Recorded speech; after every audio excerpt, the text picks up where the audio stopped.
This episode of the Golf Unfiltered podcast is brought to you by WorldwideGolfShops.com. Be sure to visit WorldwideGolfShops.com today to get some of the best deals on all the major brands in golf equipment and apparel. In fact, you'll probably find a lot of stuff that you'll hear from the brands that we have every week on our show. Once again, that's WorldwideGolfShops.com. You're listening to the Golf Unfiltered podcast, your source for in-depth interviews with the biggest names, brands, and personalities in golf. Our mission? To keep you informed and help you enjoy the game even more. And now, the owner and host of the Golf Unfiltered podcast, Adam Fonseca. Welcome back, everybody, to the Golf Unfiltered podcast. I'm your host, as always, Adam from golfunfiltered.com. You can follow me on Twitter, on Instagram, Facebook, at Golf Unfiltered. You can send us an email, golfunfiltered@gmail.com. We are back after a 1-week hiatus. We had to get away for a little bit. And when I say we, I mean me. we went out for a little trip out of town. And so we are back now with a new episode with the founder and CEO of 18Birdies, the very popular golf app. And it's so much more than just a GPS app. For those of you who have used it, you know what I'm talking about. And we get into that very deeply today with this founder and CEO, Eddy Lui. Before we get into the conversation, hello to our friends over at thehackersparadise.com, and to those of you who are listening to this episode on the THP mobile app, hello to our friends over at Cleveland and Srixon as well. I just got the new Cleveland CBX2 wedges. If you follow us on Twitter, you probably saw a live stream of me unboxing them. Very excited to try those out. I've not had the chance at the time of this recording to do so just yet, but I am hoping to be able to get out this weekend to at least hit a few with them. And really excited about these new CBX2 wedges. So stay tuned for a review on those, as well as more content around those new clubs. So also, before we get into the episode, there's been a lot of stuff going on. You know, I like to kind of just keep in touch with what's going on in social media. I mean, obviously, we don't want that to always just drive the content that we talk about here on the podcast, but it's hard to kind of ignore, the chatter that goes on. And certainly as a contributor to it, maybe a pot stirrer sometimes, I'll admit that. I know I am. There's just a lot of chatter going on regarding social media influencers lately. It's really interesting about all of that, and I spoke to a few folks who actually are social media influencers. I've sent out a couple polls on Twitter to all of you, as well as on the Hackers Paradise forum. And what I am hearing from most golfers is that there is a real influence, pun intended, I guess, of this type of marketing. Social media or social influencer marketing. And so while it's not everybody, while I can safely say that I've never purchased a product, or certainly a golf club because of the opinion of somebody else without actually trying it first, there's a very significant percentage of people, probably listeners to the show, that do exactly that. And there's probably nothing wrong with that. Of course, and you've heard me say this a million times, go get fit, try it out first. That's very important to do, of course. But there's a lot of different types of equipment in this game, including golf balls, including all sorts of other things that you don't necessarily have to try first before you purchase it. And when I say a significant percentage of people do that, the poll that I sent out on Twitter, I mean, there was definitely over 20% of respondents, and there were a few hundred, said that they've done that they've actually made a purchase without trying it first because they saw somebody that they trust on social media review it, or because they gave they did a video of it, or whatever. That's real money, folks. And so if you hear or if you see suggestions, why become an influencer, or why would anyone want to do that? Well, that's why. I mean, it doesn't become much more clear than that. And quite frankly, this is one of those things that falls comfortably in that category. If it didn't work, people wouldn't do it. There are definitely brands who are willing to pay a lot of money to people with a lot of followers on Instagram, Twitter, whatever, to talk about their product. That happens. And the reason why is because people buy that product when they see people doing it. So, I find, chatter regarding, why would you want to become one? Well, yeah, that's why. And people make a really good living doing it. I'm not one of them, but I would definitely I would definitely help in that game if money was being offered, So and on the other side of that too, I've gotten a lot of chatter too, just directly to me, whether it be email or whether it be over direct message or whatever. It's like, well, you need to be more transparent about the sponsorships and the partnerships that you have. Or I've also seen chatter about just assumptions of the different partnerships that I have and the terms that we have. Well, while I'm not necessarily going to disclose everything, I think it's important to understand that I'm not necessarily hiding anything either. I mean, you all know the brands that I'm associated with. And I will quite honestly say that not all of them are paid partnerships. Quite frankly, it's okay to like a brand and to want to work with them without money being exchanged. Now, that being said, and this is a very common misconception that is said very often, or at least made very often. Don't mind my dog barking in the background, by the way. Nothing is free in this whole game, in this quote-unquote game of media or covering equipment or anything. Nothing is free. Yes, sometimes we have the opportunity to try some things before it gets out to the public. Yes, I have a bag full of Cleveland and Strixon golf clubs and balls, actually, as I'm looking at a tower of them right next to me. But something is needed in exchange for that. And so I've talked about this before, and I don't necessarily feel the need that we have to defend that, but if you're one of those people that think that it's just a free gear giveaway all the time and we don't have to do anything in exchange for that, I'm telling you that you're wrong. And I'm also inviting you to try it if you think it's that easy. I think you'll find that it's not. So, at any rate, just wanted to kind of intro today's episode with that little discussion, because it is such a hot topic right now. On social as well as other community circles, I guess you could say. But speaking of community and getting back to today's guest, the founder and CEO of 18Birdies, which is a great golf community that you should get involved with. They are not a partner of the Golf Unfiltered podcast, but they are a very, very good product, and I have used many times. We're talking to the founder and CEO, Eddy Lui, today. So sit back and relax. We'll be right back after a quick word. Hi, this is Bill Hobson from the For Golfers Network podcast. And as you and I enjoy this episode of Golf Unfiltered with my friend Adam, I'm reminded of an indisputable reality. We, as golfers, are nuts. We chase a small ball around the planet, spending thousands of dollars in the effort to get that ball into a tiny hole. We then yell at the ball and curse it when it doesn't listen, even though it can't listen. It's a ball. This insanity is all part of the magic of the game, and it's what we celebrate on the For Golfers Network podcast every Monday when a fresh episode comes your way on Apple Podcasts, Google, Stitcher, Spotify, iHeart, all the places. So after you finish listening to Adam today, I'd love to have you check out the For Golfers Network podcast, that's FORE, where we celebrate the game with top-name guests and an exploration of the things about golf that both drive us crazy and bring us back for more. I stink! The ball is just sitting there and I can't hit it!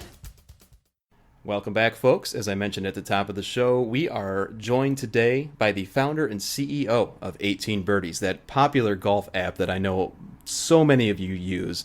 His name is Mr. Eddy Lui, and he is here to talk to us about some exciting new things that are happening with the app. Eddy, thanks so much for taking some time to speak with us today. Oh, thank you for having me. So you are located on the West Coast. You are in the Oakland area, you mentioned to me before we got going here, and now you are the founder and CEO of this golf app that everybody knows, but from my understanding is you weren't always in the golf industry. Is that true? It's true, but I love golf. I think that really deep rooted from that. And ever since I started playing, this is about 20 years ago, I've been trying to find ways to make playing golf more fun. So it's ultimately my source of inspiration. Mm-hmm. And so using technology to make playing golf more fun. In this case, for me, how I started was trying to automate these like on-course friendly betting games, right? Oh, okay, yeah. Just to make that more fun. That was really at the beginning how this whole thing started. But soon after that, I realized that golf is a very, very underserved by technology. I think the potential benefits of embracing technology are just huge for golf. So that's how it started, the entire journey. And so you noticed that there were these opportunities for technology, and what were some of the things that you noticed that 18 Birdies currently touches on? Obviously golf is a great lifestyle that there's a deep tradition behind it, but people focus on scoring, about stats or different things. I think, foremost, 18 Birdies, what we're bringing to the table is that we're advocating a different philosophy for golf that, as through technology, as much as we all love golf, I think, we all agree that the golfing experience we have learned to cope with is often filled with like a lot of misery and suffering that because we always comparing to a scorecard, right? A lot of people want to talk to the first question, I ask them, do you play golf? Their response is less about yes or no. And this is for people all say yes eventually. Their answer is like, I'm not good at it. So what, they're sort of already under that cage, right? You have to be certain way to be good. Like you have to be good at golf. I think what we want to do is help golfers to have the options to experience golf that focus more on the positives and the moments of happiness. Right. Make easier for people to fall in love with golf. I think really enjoy golf. Like think about like resort courses. A lot of those fairways is like a bowl. You hit to the left or right, it rolls in the middle. Their goal is again, they want to make that experience more better for you. So again, for us, it's about that, right? Really, there are people who love the dedication of sort of enjoyment from suffering, from challenging really hard things. But I think there are tons of people also who love golf if they feel like they don't have to, answer to them. They can just enjoy golf by, again, focusing on the good moments they will have. So that's the whole idea of we were driving behind the technology behind it is that, we besides building the best tools for the conventional use case, booking tee times, scoring, GPS, tournament stats, all that stuff, we actually focus heavily on delivering, I would say, innovative initiatives to actually help golfers to have more options to experience golf that, again, let you focusing on things that's more positive. The moment happy, whether it's, our target, again, around, you can say, what I want to achieve today. Again, for some people, right, hitting 4 fairways that day, maybe 2 fairways, they're like, okay, that's great. That's what I want to focus on. And then the rest of everything else, every time I stand in the tee box, it's an opportunity to get one of those. If I don't, okay, the next one will come, right? So again, really allow you actually to achieve that stay in the moment, right? So, or the, side games. Again, it's basically, this is a lot of, I will say my second sort of getting in love with golf is when I actually start playing side games. Yeah, same here, yeah. It becomes a lot more of like a truly social, you're spending time. It really gets you to do those really buddy things in a very unique way, right? And then every hole, it doesn't matter, what happened last hole, every hole is a new game, new chance for you to actually to experience that hole, right? Right. And again, same thing going down to solid shots. I think, for us is that, look, a lot of people, majority of people who are understanding don't even score. And a lot of golfers we see using our app to score, dedicated, but the minute when they're not starting not playing well, they will stop scoring along the way. They still use it as a GPS. So in a sense, I think, again, scoring is a great way to measure, and that's been around for a long time, and that should always be there. But, what we want to advocate is that have more ways to measure. It depends where you are, right? If your goal is really for golf is not that I want to be the next Tiger or anything remote like that, but I just want to enjoy the outdoors. I want to play some golf. I want to hit good shots. I want to enjoy the companionship. At the meantime, sometimes I can be more competitive, some not. But again, the best moments on a golf course, besides spending time with friends, really is that when you actually hit a good shot. Right. Right. When you actually, and then make it really easy for you to capture that moment, for you to sort of, now you have that, and then start tracking it literally, in a way, right? This is like the level of happiness gauge. That if I'm hitting a lot of shots I was satisfied with, then, I'm having a good day, right? And then you can use that, okay, I want to hit 5, I want to hit 10, whatever that is. I think it's very subjective. That's another great thing about it, is that you don't have to follow certain rules. What is a solid shot? It really is the shot that made you feel good. I executed something. It doesn't need to be the perfect shot or the pure shot. It really is that, hey, if I do that, all the time, I will be fine, right? So that moment where, it also sort of, I think, for us, we've been seeing the data in our app right now. It tells certain personalities, right? It's not like if you're more skilled golfers would hit more solid shots. At least, they actually are much stingier. That it also, again, it sets to a point that, how do you set expectations largely determine your, I would say, level of happiness, how much you can enjoy this game.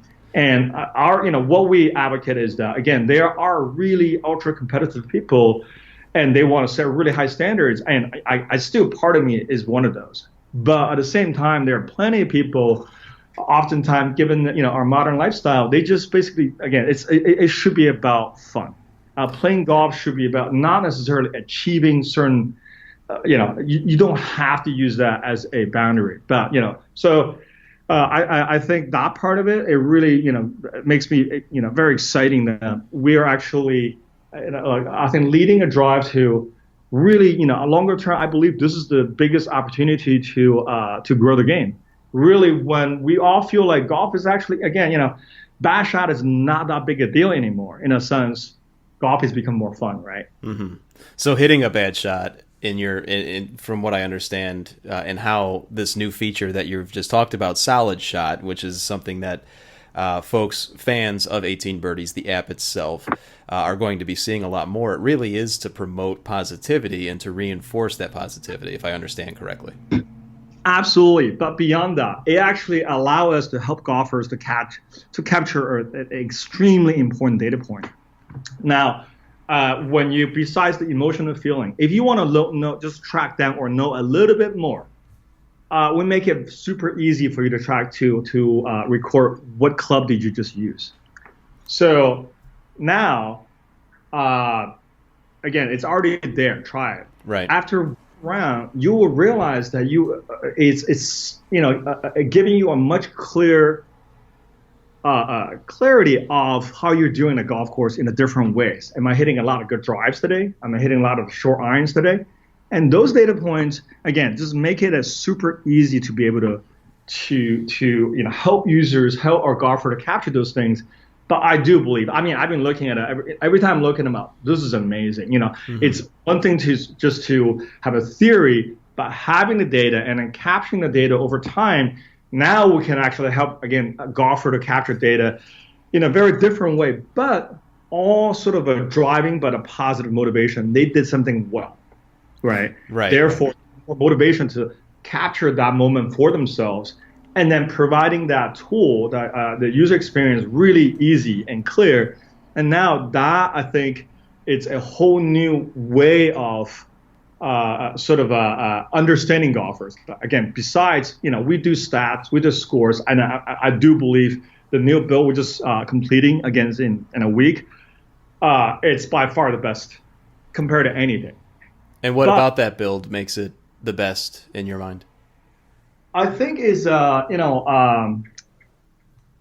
ultimately be able to deliver an experience for everyone. Be able to deliver a sort of as long as this person is a golfer, number one, like condition one, and number two, he or she is willing to or open to or looking to, in general, use technology to manage their golf life, to bring more convenience or fun or whatever it is, right? So as long as you fit that, we did it for you. I think that ultimately, especially for the on-course experience, that being able to be that extremely simple and intuitive for everybody, but yet, if you do want more, we give it a really powerful way for you to customize your user experience. Again, happy to do a demo with you. Sort of, I can run it on the phone on a screen share, but we can address it at a different time. Yeah, absolutely, and we will be in touch regarding that too. But it's interesting because of this focus on the user experience, and just thinking about the game of golf itself. As you were talking there, Eddie, I have to ask: is golf itself negative by nature? I absolutely do not agree. I believe in that. I think golf in itself, it's about a setting, right? It's about, to me, right? Everybody's different, but I believe golf is fun for me because it's beautiful outdoors. You're outside, right? Mm-hmm. Your chances are spending time with people you want to, and you're basically toning on a beautiful craft. I treat that as meditation. I treat that as it's not about how hard you hit, how far you hit. It's about how well you do it. It's almost like a dance move. Right. In that sense, I think golf is amazing. I think it is how the expectation was set for golf made it, again, it's about a score, right? Mm-hmm. It's about, and first of all, that score is designed for, I don't know, 0.1% of golfers, like par. Otherwise, even at the subconscious level, right, you're constantly being reminded you're far from that. Yeah, right, yeah. So I think, but yet, and then in the media, right, you see golf is Tiger coming back, it's Koepka, is everybody else, right? So there is a standard, I think, being painted as what golf should be. So that made it, if you actually feel like you need to be, whatever level, so like whatever score, then it becomes painful, because I think it becomes suffering, because oftentimes we set expectations at the highest end we probably can achieve. And most of us never really practice enough, right? Most of us never really just are set up to reach that kind of level. Therefore, every time you play, you're stepping on the first tee, you're happy, you're expecting, you're have anxiety about whatever it is, but you have a goal. If the goal is I want to break 80 today, chances are you're not going to do it. And as a result, whenever you have a bad shot, a bad hole, basically it becoming something. It's a letdown. It's a disappointment. Whatever that is, right? There's a lot of negativity because ultimately you're failing, because you expect, so in that sense, I think for most people, chasing scores should not be the main goal. I think score is a good reference point. You should keep it. And many of the golfers I play with now, well, not many of them, but some of them have done what you're saying. They've let score go away. They're just out there to enjoy the experience for all the reasons that you just mentioned, especially since we're not able to get out all that often, perhaps, as we once could. Absolutely. And then now, like something like a solid shot, again, it's we'll see how, right now we have initial adoption rate is really good within our, without any sort of promotion, it's literally we put a button there. In a new build, again, that's going to be a far nicer experience as well. I just think that it give you, if you're playing golf, I mean, you feel like whatever reason, even just you want to look at a map, right? But now when you do have a good shot, it would be nice to be able to easily capture that, right? So, and obviously we'll love to be able to, depends on how much you want to capture, then we can present back to you great way of telling summary, how do we recapture a story, tell you in a digital format, whether it's for your own record, whether you want to share to your friends. So I think that all that, it does sort of ultimately drive to like they elevate happiness. That's what I believe. Yeah, well, I believe the same, and I think you touched on a lot of good things there, especially just the way that score or the chase to achieve a score has kind of replaced goal setting in the minds of many players. And so then to your point, if they don't achieve that goal, their happiness level just goes way down to the basement. And so you see that, right? You see somebody get a double, and then the rest around they're just so unhappy, right? Right. And my point is that, again, there are people who still want to do that. It's fine. I think that's just one style, right? What I'm advocating for is that there should be another style as well, like people who doesn't want to do that but just want to have fun, right? So they accept the fact that I'm going to hit plenty of bad shots, but as long as I hit some good ones, I had a good day. And that, I think, should be encouraged and celebrated. That you can really sort of all of a sudden, the mystique of golf is just, it's just sort of a hard, all that stuff goes away, because hard, it's all about what you're trying to chase, right? And what you're trying to chase has so much to do with, practical, whether or not does anybody really practice enough to be that good, right? Right. All the people that do are on TV and they're making money to play the game. So, well, Exactly. What's interesting too, Eddie, is, in addition to all the great features that we just discussed, and I know that there's a new update coming out in a week and a half, you had mentioned, but when you actually go to the Apple Store, when you go and download the app, 18Birdies, right there in the description, it says the #1 golf community. And I just think it's so impressive that truly there is a community element to 18Birdies as well, isn't there? Yeah, absolutely. And that has been a really fun experience as well, to really sort of setting out some sort of general goal of connecting people and trying different ways to realize that and see what works and what doesn't. What we have come to realize is that ultimately, if we go the route of sort of it's a close knit community, meaning right. I only connect with my friends, people I know. It's very useful for the connection, but generally, on average, we don't have enough golf friends. True. To really to be active on golf all the time, right? So as a result, obviously we support that for sure. What's your for all your golf buddies, you'll definitely be able to sort of carve out a space here to become how you get connected, in a digital way.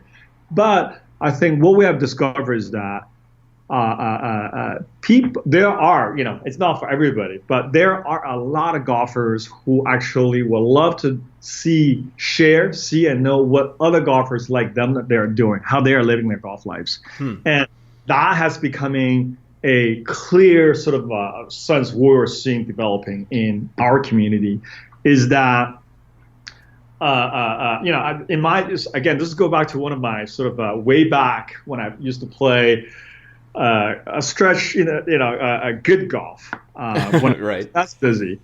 I was thinking about that would be cool if there's ever a hacker channel. Like there are basically cameras on every golf course, every tee, so you can highlight all the fun stuff you can, Oh God, so, I would be on that often. I think. So in a way, this is, I feel like a little bit like that right now. It's evolving where people are sharing their personal golf stories, right? Like what happened to them, or what they think is they want to share. I think there are a lot of people are willing to, again, to share out, which is always you have to have enough interesting stuff. So we are starting to leverage the power of collective wisdom, right? There are now, for me, it's becoming addictive now. Like I'm actually really, besides the fact that I run a company, right? The content behind it is getting more and more and more interesting right now, and particularly when we are starting to encourage people to actually share their practice videos, practice tips, and again, in my golfers love to talk to each other about what they're working on. All right. Mm-hmm. Golfer loves to give advice. So we are finding out a way, and we're going to keep learning to improve that to actually make that a community experience. It's again, it's pretty. I would again recommend you to give it a spin. You run into pretty good stuff here and there. Yeah, and I'm looking through the. I'm just scrolling through the app now as you're talking, and I'm seeing everything that you're talking about. There's videos of guys, practicing their golf swing with the hashtag swing tips. There's Golf Digest articles. So this is really so much more than just your typical, golf GPS app. There's really a lot of content to digest by just visiting the app. I think so. Our goal ultimately is to bring really two things, right? Hopefully, we want to be as useful as possible to manage the task. Otherwise, you have to. Beyond that is really just make this make golf fun for you. And our belief is that seeing each other playing golf, seeing each other doing really cool things in golf, it's going to inspire us to want to do more golf ourselves. Yeah, I agree with that completely. So this is a really unique way. Again, as I said, right? We are constantly experimenting, and sometimes, we because of that, sometimes we bring bugs to the system, so there will be a day or two. Sometimes awesome gets get buggy, but for the most part, we have found that learning what people golfers like, and then starting to keep providing that. I'm just excited about now.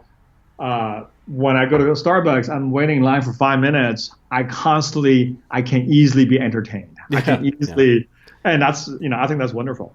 Yeah, well, there's a lot to digest there, and in the app itself. And listeners, once again, we're speaking with the founder and CEO of 18Birdies, Eddy Lui, and of course, the website is 18birdies.com. You can find their app wherever you get apps, whether you have an Apple or Android. And Eddy, you had mentioned a few things regarding new releases that are coming up. You've got a lot of great features already in the app. Is there anything that you can tell the listeners now to look out for that's coming up in 18Birdies, something that you're really excited about? Well, I think it's two things. One is our whole new Encore experience. I believe it truly we achieved from the last 3-4 years of learning the perfect app for you on a golf course. Give it one spin, you will be convinced. Mm-hmm. The second piece, we also want to encourage. Again, we just want to give more happiness back to users. So we are running a big campaign right now. Anybody who's a new user, I think starting next week, I believe that when you come in, we're going to give you $5 to book your first tee time. Oh, so nice. We do want you to experience that part of it. You should get off the phone and just book tee times through us. We cover pretty much every single course you can book, public courses in the country. So we hope you take advantage of that, and hopefully 18Birdies can be as good as I'm making it promise to you right now. Well, that's a big promise too, and $5 to get towards your next tee time is a great way to get involved, folks. And again, there's just so much more than just the GPS. This is not just a GPS app. There's so much more in terms of features, including the side games, digital scorecard, the whole social community element of it, stats, round history, the new exciting positivity mindset and philosophy that I think is just so great, Eddy, with Solid Shot. This is an app that actually wants you to feel better about yourself, which is a great thing. And I think really for all the apps that we have at our disposal, Eddy, I think not too many of them focus on positivity like it sounds like 18Birdies wants to do. So I appreciate you sharing the information with our listeners today. Thank you. Thank you for giving me the opportunity.